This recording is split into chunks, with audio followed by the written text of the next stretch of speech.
GST has created one nation, one tax, one market.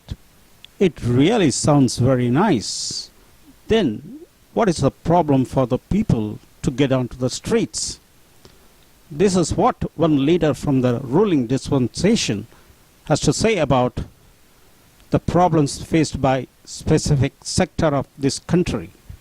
You see, the rate of interest, which is why I had wanted Mr. Raghuram Rajan to be sent out, is an instrument that affects the small and medium industries.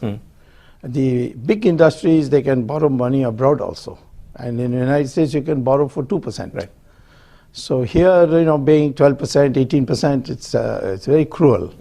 And much of the damage that has been done by higher interest rates has been to the small and medium industries, which produce bulk of the employment. So the employment cycle must start.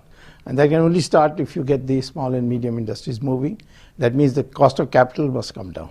Micro, small and medium enterprises sector is the lifeline of the Indian economy because it provides not only 90% jobs in India, but also it contributes 50% of the GDP in the exports and again in the internal trade and services. This lifeline is already working under a lot of pressure because of the high cost banking system available to them in India.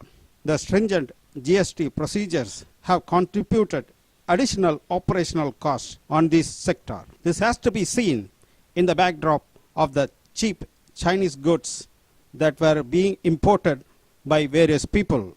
That is why GST has become a ghost to a prominent part of economic growth drivers in this country.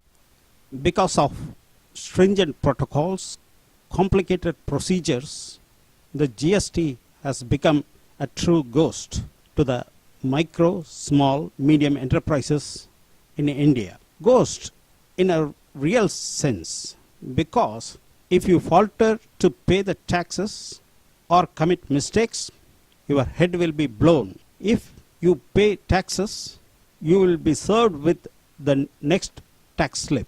This is what the ghost has to say. You again? Why don't you give up? Don't waste your time in these jungles. Go back and enjoy the luxuries.